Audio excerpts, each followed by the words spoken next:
Hello दोस्तों, कैसे हैं आप सभी। उम्मीद करता हूँ कि आप लोग बहुत अच्छे होंगे एंड आप लोगों की प्रिपरेशन जो चल रही होगी वो भी मस्त चल रही होगी। इसी बात के साथ आज ट्रांसलेशन का एक टॉपिक लेके आया हूँ जो है उबुल हाइपोथेसिस।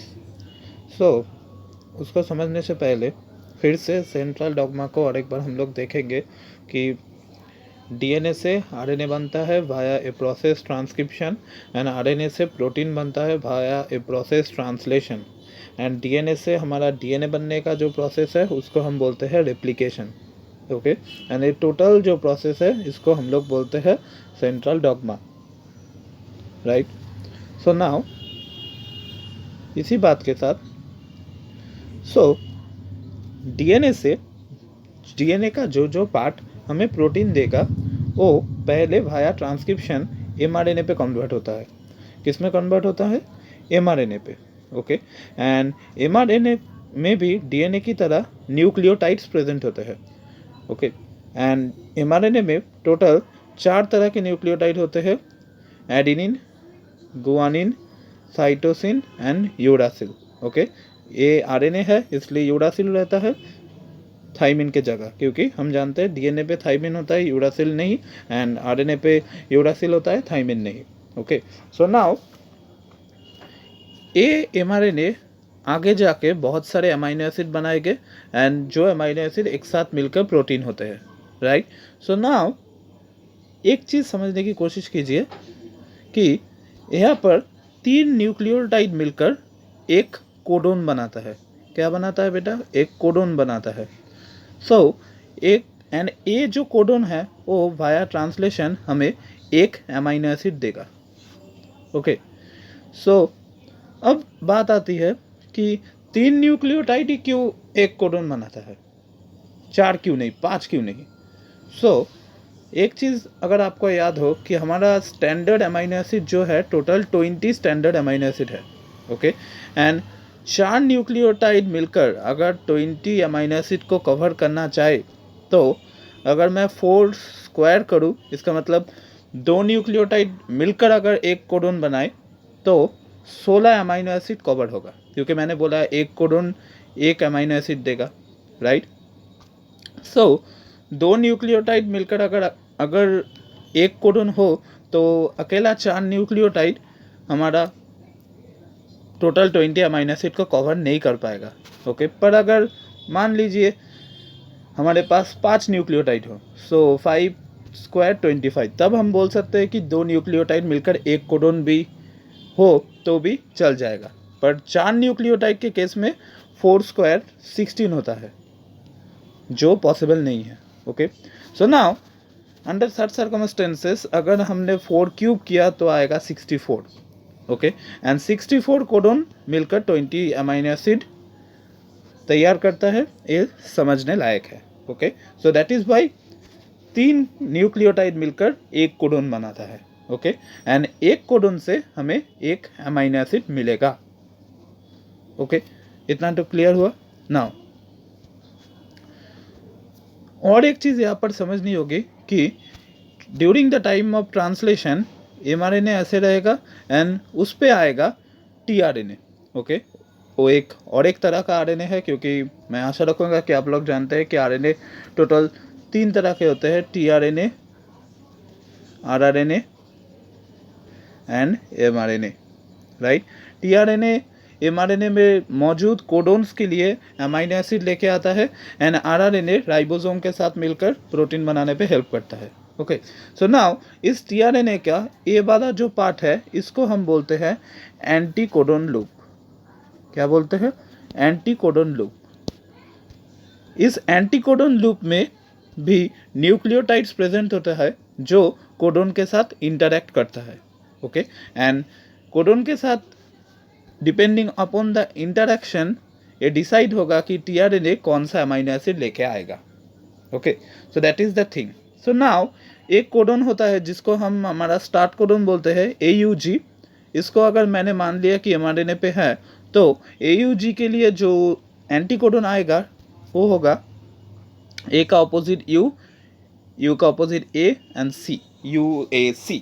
ओके, एंड ये चीज़ याद रखना कि AUG यहाँ पर 5 प्राइम टू 3 प्राइम डायरेक्शन है, तो उधर 3 प्राइम टू 5 प्राइम डायरेक्शन पे रहेगा, राइट। हमारा USC 3 prime to 5 prime direction पे रहेगा, राइट। नाउ इस चीज़ को रखते हुए और एक चीज़ कि कोडोन पे 5 प्राइम इन में पहला जो न्यूक्लियोटाइड होता है उसको हम उस पर्टिकुलर कोडोन का फर्स्ट न्यूक्लियोटाइड बोलते हैं, ओके।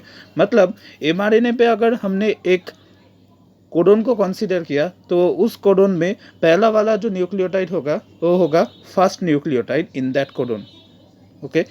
मतलब AUG में 5 प्राइम इन में A पहले है तो वो होगा उस कोडोन का पहला nucleotide, okay. On the other hand anticodon में भी 5 प्राइम इन में पहला जो न्यूक्लियोटाइड होगा वो होगा उस एंटीकोडोन का फर्स्ट न्यूक्लियोटाइड। सो USC में फर्स्ट न्यूक्लियोटाइड है C एंड AUG में फर्स्ट न्यूक्लियोटाइड है A, ओके। ये चीज़ आगे जाके हमारा काम में आएगा। नाउ और एक बात, हमने बोला टोटल 64 कोडोन होगा। इस 64 कोडोन में 3 कोडोन होते हैं जो स्टॉप कोडोन होते हैं। स्टॉप कोडोन का मतलब जो ट्रांसलेशन को रुकने का काम करता है, वो है UGA, UAA एंड UAG। ये 3 कोडोन स्टॉप कोडोन का काम करता है। तो इन 3 कोडोन को अगर मैं छोड़ दूँ तो टोटल 61 कोडोन है जो कुछ ना कुछ प्रोटीन बनाता है, okay. So according to codon anticodon interaction concept, इससे एक चीज़ तो क्लियर है कि 61 कोडोन के लिए 61 tRNA को आना चाहिए, राइट। पर ये देखा गया है कि एक पर्टिकुलर ऑर्गेनिज्म में मैक्स टू मैक्स 45 tRNA मौजूद होता है, ओके। इसका मतलब 45 tRNA को 61 कोडोन के लिए अमीनो एसिड को लाना पड़ेगा। ये है सिचुएशन। तो ये चीज़ कैसे पॉसिबल होगा? सो ये साइंटिस्ट के लोगों के अंदर एक बहुत बड़ा प्रॉब्लम खड़ा हो गया कि हम लोग इसको कैसे एक्सप्लेन करें कि 45 tRNA के लिए 45 tRNA को 61 कोडोन के लिए अमीनो एसिड को जुगाड़ करना पड़ेगा। सो ऐसे सिचुएशन में फ्रांसिस क्रिक 1966 में एक कॉन्सेप्ट लेके आए। उन्होंने इस कॉन्सेप्ट का नाम दिया उबल हाइपोथेसिस, ओके। उन्होंने इस कॉन्सेप्ट पे हम लोगों को नॉन स्टैंडर्ड बेस पेयरिंग के बारे में बोला। क्या है वो चीज़? सो अगर आपने कोडोन एंटीकोडोन के बारे में अच्छे से समझा, सो tRNA ऐसा कुछ स्ट्रक्चर था, राइट। इस tRNA में ए था हमारा एंटीकोडोन लूप। इस एंटीकोडोन लूप में न्यूक्लियोटाइड प्रेजेंट था, राइट। एंड यहाँ पर mRNA आ रहा था 5 प्राइम टू 3 प्राइम इन में। सो यहाँ पर 1 2 3 ये वाला जो न्यूक्लियोटाइड था वो उस पर्टिकुलर कोडोन का पहला न्यूक्लियोटाइड था। एंड यहाँ पर 5 prime end of that anticodon में पहला जो न्यूक्लियोटाइड था वो उस पर्टिकुलर एंटीकोडोन का पहला न्यूक्लियोटाइड था, राइट। सो इसका मतलब कोडोन का 5 प्राइम एंड में जो न्यूक्लियोटाइड है वो कोडोन के लिए पहला न्यूक्लियोटाइड है एंड एंटीकोडोन में 5 प्राइम एंड में जो न्यूक्लियोटाइड है वो एंटीकोडोन के लिए पहला न्यूक्लियोटाइड है, ओके। तो उन्होंने बोला कि एंटीकोडोन का पहला न्यूक्लियोटाइड एंड कोडोन का तीसरा और कह सकते हैं एक पर्टिकुलर कोडोन का आखिरी न्यूक्लियोटाइड में नॉन स्टैंडर्ड बेस पेयरिंग भी हो सकता है। नॉन स्टैंडर्ड बेस पेयरिंग का मतलब वाटसन एंड क्रिक ने जो स्टैंडर्ड बेस पेयरिंग बोला था, A और T के बीच में 2 hydrogen bond and G and C के बीच में 3 हाइड्रोजन बॉन्ड, और अगर मैं RNA की बात करूँ तो T के जगह यहाँ पर U होगा। ये था स्टैंडर्ड बेस पेयरिंग। सो फ्रांसिस क्रिक ने अपने उबल हाइपोथेसिस में बोला कि एंटीकोडोन का पहला न्यूक्लियोटाइड एंड कोडोन का जो आखिरी न्यूक्लियोटाइड है उन दोनों के बीच में ये स्टैंडर्ड बेस पेयरिंग काम नहीं करता, ओके। इंस्टेड यहाँ पर नॉन स्टैंडर्ड बेस पेयरिंग काम करता है। इसका मतलब यहाँ पर अगर ए आया तो ये मैंडेटरी नहीं है कि ए के ऑपोजिट साइड में यू ही रहेगा, ओके। ये है बात। सो ये है concept of non standard base pairing. So now अब बात आता है कि इसका मतलब क्या। फर्स्ट एंटीकोडोन जो होगा इसका मतलब उस एंटीकोडोन का फर्स्ट जो न्यूक्लियोटाइड होगा एंड एक पर्टिकुलर कोडोन में 3 नंबर पे जो न्यूक्लियोटाइड होगा वहाँ पर कोई भी न्यूक्लियोटाइड आए आपस में इंटरैक्ट कर जाएगा?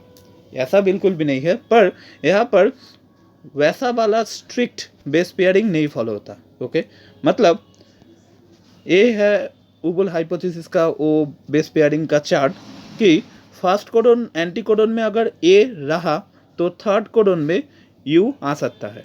ये तो नॉर्मल है, कोई दिक्कत की बात नहीं। फर्स्ट एंटी कोडन में अगर सी हुआ तो 3 number nucleotide of that codon में गुआनिन आ सकता है। ये भी ठीक है, ये भी नॉर्मल बेस पेयरिंग का ही बात हो रहा है। पर आखिरी 3 जो है वो है उबुल हाइपोथेसिस और नॉन स्टैंडर्ड बेस पेयरिंग। सो बोल रहा है कि फर्स्ट एंटीकोडन अगर यू हुआ तो 3 नंबर एंटीकोडन पे एडिनिन भी रह सकता है, गुआनिन भी रह सकता है। ओके, उन्होंने और भी बोला कि फर्स्ट एंटीकोडन अगर गुआनिन हुआ तो 3 नंबर जो एंटीकोडन होगा वो 3 नंबर न्यूक्लियोटाइड जो होगा उस पर्टिकुलर कोडन में सी और यू होगा। ओके, उन्होंने ये भी बोला कि फर्स्ट न्यूक्लियोटाइड ऑफ दैट एंटीकोडन अगर इनोसिन हुआ तो 3 number nucleotide of that codon will be CUA, कोई भी हो सकता है। ओके, सो अब आप, मैं आशा रखूँगा कि आप लोग जानते हैं कि इनोसिन के लिए नाइट्रोजन बेस क्या था, हाइपोजेंटिन। हमने ये चीज़ न्यूक्लियोटाइड मेटाबॉलिज्म पे देखा था, राइट। सो ये है बात।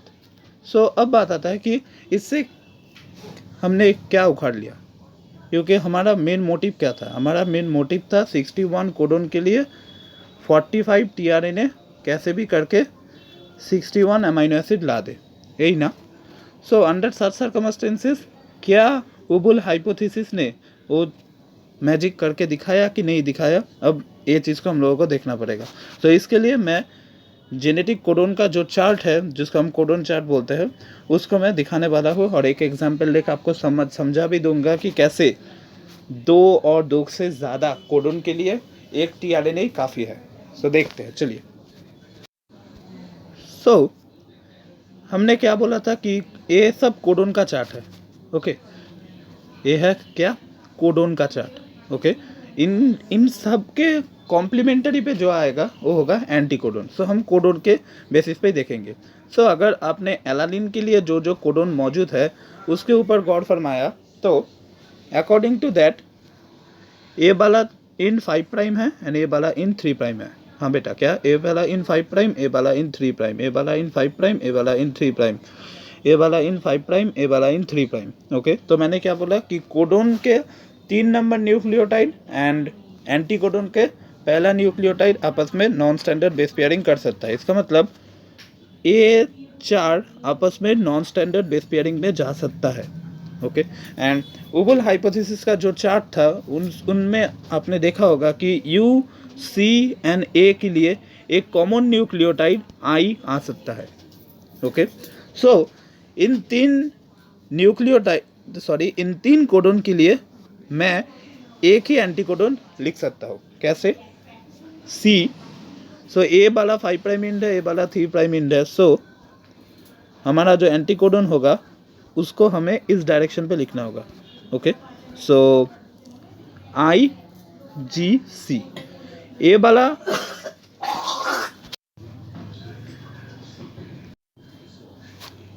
IGC, ए वाला जो एंटीकोडोन है ए अकेला इस 3 का काम कर देगा।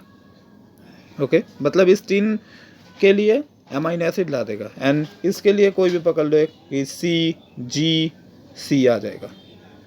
ओके, क्योंकि इस डायरेक्शन पे ऐसे करके, सो ऐसे करके एक एक एंटीकोडोन 3 कोडोन को अमीनो एसिड दे सकता है।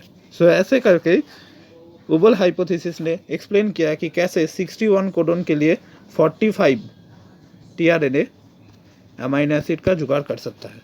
ओके, सिमिलरली और भी एक एग्जांपल आप देख सकते हैं कि अगर आर्जिनिन का एग्जांपल पकड़ ले, 5, सो इस ए 5 प्राइम इंड होगा और 3 प्राइम इंड होगा। सो ए वाला लास्ट में जो न्यूक्लियोटाइड्स है वो नॉन स्टैंडर्ड बेस पेयरिंग पे जाएगा। सो UCA, इसके लिए फिर से कॉमन न्यूक्लियोटाइड आई हम ले सकते हैं। ओके, सो ये होगा हमारा एंटीकोडोन का पहला न्यूक्लियोटाइड, उसके साथ C एंड G हो गया।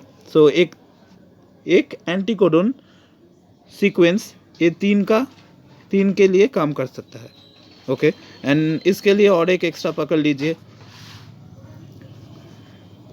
तो ये 5 प्राइम ये 3 प्राइम, सो सी सी जी, सो 2 एंटी कोडोन सीक्वेंस ये 4 कोडोन सीक्वेंस का काम कर रहा है।